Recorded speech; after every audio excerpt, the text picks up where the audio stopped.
Bien, muchas gracias. El propósito de esta comunicación es mostrar cómo trabaja ideológicamente el discurso del poder de los medios a partir de un mensaje televisivo en torno a la global crisis económica que, entre otros países, afectó gravemente a México durante la presidencia de Felipe Calderón Hinojosa.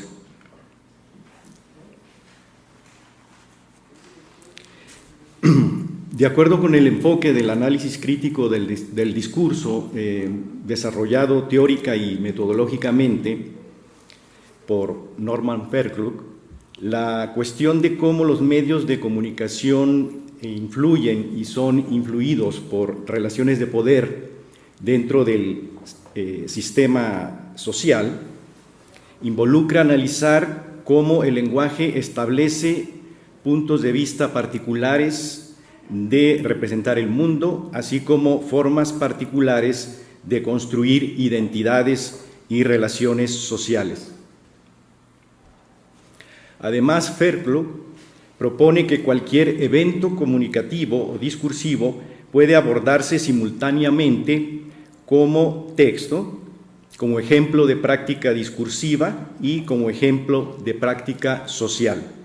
Se trata entonces de abordar el discurso desde estas tres dimensiones de análisis diferentes, pero a la vez complementarias. Por razones obvias del tiempo que disponemos, no habrá ningún intento de exponer aquí el análisis completo del discurso que nos ocupa. Solamente vamos a ilustrar el enfoque del análisis crítico del discurso adoptado con algunos ejemplos correspondientes a estas tres dimensiones, pero suficientes para el propósito que nos hemos planteado. El mensaje objeto de análisis proviene del discurso circulante de uno de los medios con mayor audiencia en México, la televisión, el cual salió al aire el 3 de noviembre de 2008 por el Canal de las Estrellas, según reza el eslogan de la empresa Televisa que lo editó. Bien, en esta diapositiva presentamos la transcripción aproximada del mensaje objeto de análisis que iremos desbrozando. En el contexto de la crisis económica del 2008, la empresa mediática se valió del poder decir para opinar respecto a dicha crisis a la manera de un auténtico servicio a la comunidad, a la que asiste afablemente para satisfacer su derecho a la información y además a la cual debe su existencia como institución social. Otro aspecto que a primera vista llama la atención es el formato poco habitual utilizado para comunicar el contenido del mensaje a 5 voces, en vez de haber elegido la opción de ser transmitido por un solo enunciador. Pero de esta manera, la expresión del pensamiento único se puso en juego a través de la imagen de autoridad de 3 actrices y 2 actores consagrados por Televisa, Leticia Calderón, Galilea Montijo, Gloria Trevi, Alejandro Camacho y Valentino Lanús, quienes se dirigen directamente a la audiencia por medio de la cámara con una deliberada pronunciación enfática, utilizando movimientos de manos y cabeza para apoyar el énfasis vocal. Por otro lado, también podemos observar que el miedo generado por la crisis económica se ha colocado en primer plano. La frecuencia de aparición del término miedo en 11 ocasiones es prueba de ello y por lo tanto se constituye en el signo ideológico característico de esta producción discursiva. Sin embargo, lo importante es preguntarnos con qué valor ideológico aparece el signo miedo en este discurso. Por ejemplo, el miedo incluso aparece definido explícitamente en el enunciado de la línea 10. El miedo es solo miedo.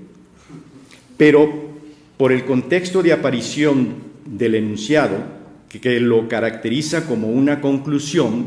también se presupone que más allá del miedo provocado por la crisis económica, esta no representa una verdadera amenaza, un peligro real, una situación difícil o dramática para la sobrevivencia de las personas en los escenarios de sus futuros inciertos. No obstante, desde un inicio, la emoción del miedo se encuentra estrechamente asociada a una amenaza claramente formulada, la crisis económica. De hecho, el uso de la locución conjuntiva cada vez que, al principio del enunciado de la línea 1, establece que el miedo desencadenado por la crisis económica es una emoción que siempre le sucede. Miedo que se configura como un fenómeno eminentemente social y como una categoría atributo de la identidad de los ciudadanos. Así pues, el miedo se representa como una emoción consustancial a la crisis económica que entraña la inseguridad del presente y la incertidumbre sobre el futuro de un nosotros y un nuestros seres amados. Esto último es algo que podemos constatar por la manera en que los hablantes establecen formas de presentación de sí mismos y de relación con sus destinatarios. La identificación de los hablantes que utilizan la primera persona del plural, por ejemplo, mediante las inflexiones verbales oímos y sentimos, el uso del nosotros inclusivo y el posesivo nuestras, incorpora a los hablantes al grupo de la audiencia a la cual se dirigen y, por consiguiente, la realidad de la crisis económica y el miedo social que ésta genera no son ajenas a los protagonistas de la enunciación ni a los potenciales destinatarios.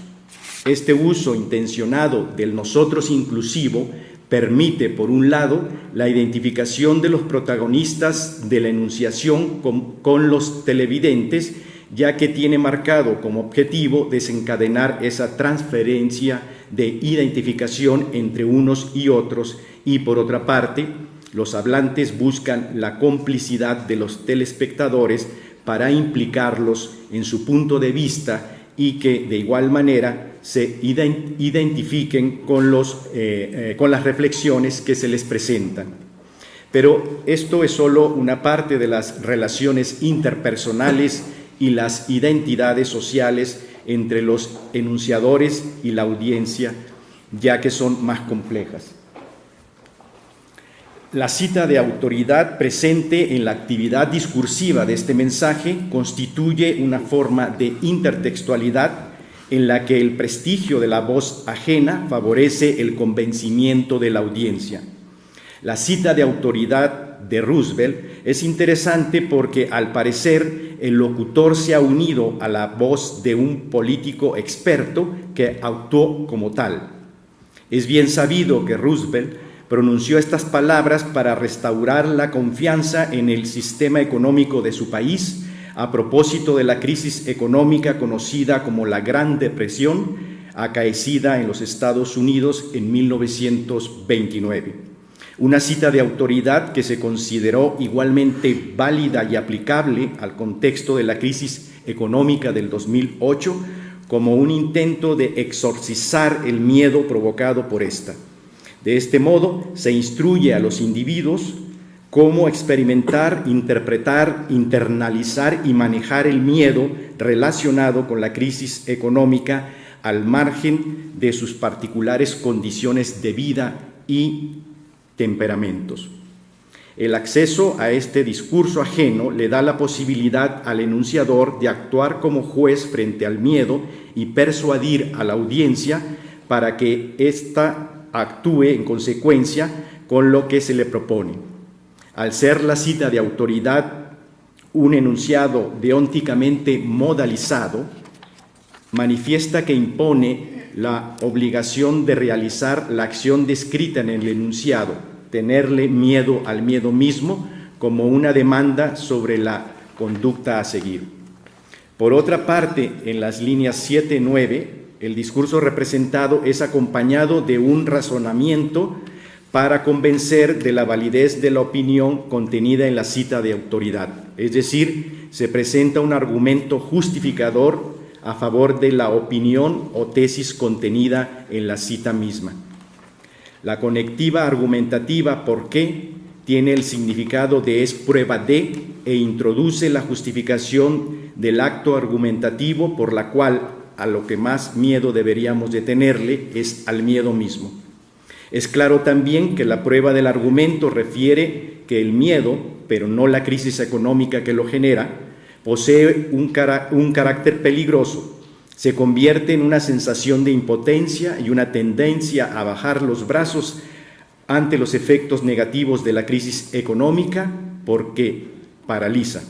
obnubila el pensamiento de las personas y deviene en una falta de control racional sobre los problemas que acarrea la crisis económica porque no deja pensar y conlleva la imposibilidad de edificar un futuro mejor porque no construye. Por lo demás, resulta un tanto paradójico que el miedo al miedo mismo se proponga ahora como una emoción aceptable, una especie de negación de la negación que se plantea como un antídoto contra el miedo líquido, según la expresión de Bauman, desatado por la crisis económica e inmanejable por el grueso de la población. En el discurso que nos ocupa, también llama la atención un elemento retórico en relación con los géneros movilizados en la producción de este mensaje. Se trata de la interdiscursividad o hibridación de géneros, es decir, la presencia de dos o más géneros en un discurso.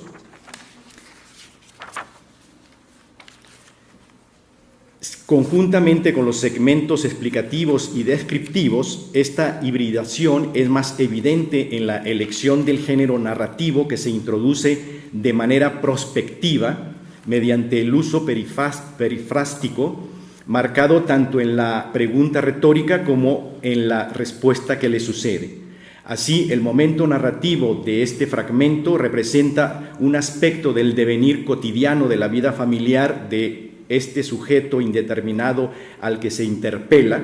como algo que no ha sucedido, contrariamente a lo que se hace en la mayoría de los relatos, sino como algo que se da por sentado que acontecerá.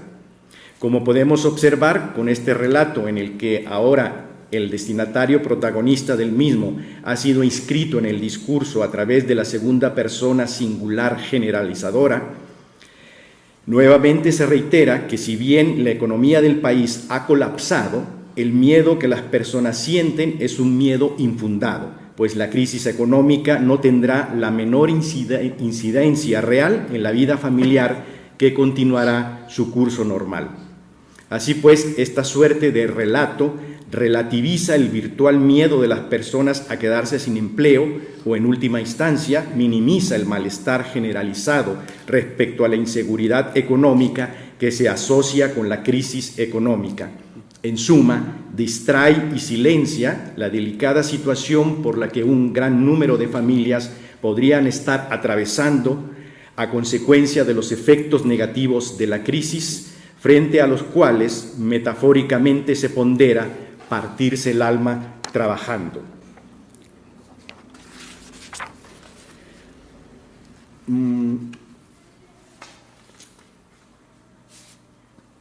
Bien, ya para ir un poco cerrando,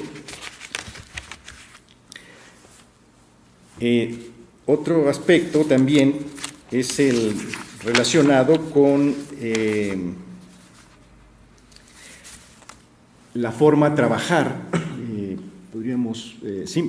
la forma de trabajar que aparece en la línea 6, ¿verdad? Digamos que el significado constante es un significado ampliamente compartido, ¿verdad? Sin embargo, el sentido ideológico es completamente diferente, de acuerdo con la audiencia meta a la que se dirige, ya que al ser emitido precisamente por para distintas personas, y en distintas situaciones, pues adquiere un valor ideológico diferente. Por ejemplo, para algunos será trabajar por un salario digno, pero para otros trabajar por un sueldo indigno que no les evita vivir en penurias económicas. Asimismo, para unos será la fortuna de ocupar los mejores puestos en un empleo fijo o permanente y con vacaciones pagadas. Pero para otros, la desgracia de ocupar los peores oficios y realizar trabajos eventuales, repetitivos y esclavizantes de menor categoría o menos satisfactorios y sin vacaciones pagadas, y para muchos otros más, trabajar largas jornadas por un salario mínimo o hacer más horas de trabajo de las que les corresponden, e incluso que infantes o adultos mayores tengan que trabajar y así en un largo etcétera. Como podemos ver, todos estos sentidos posibles subyacen en el signo ideológico trabajar.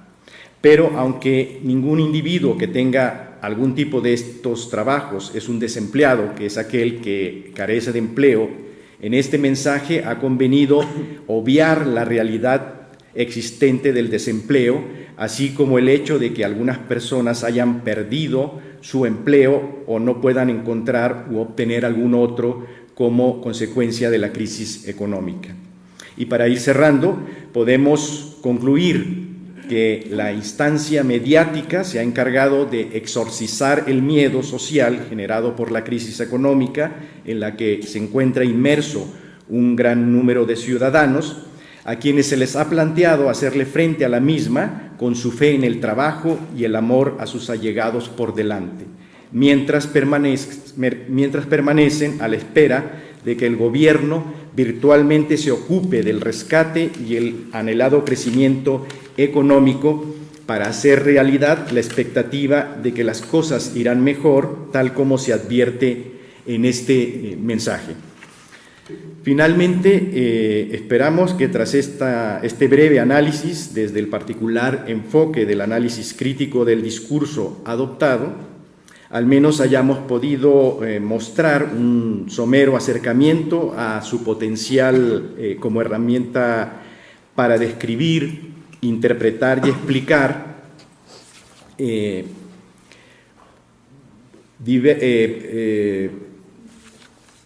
algunos aspectos de la realidad o algunos problemas sociales. Y sobre todo explicar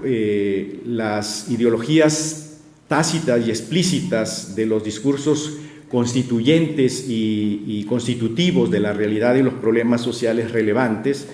sobre todo cuando los discursos ideológicos hacen daño a las personas, hacen daño real a las personas, como el que nos ha ocupado. Muchas gracias.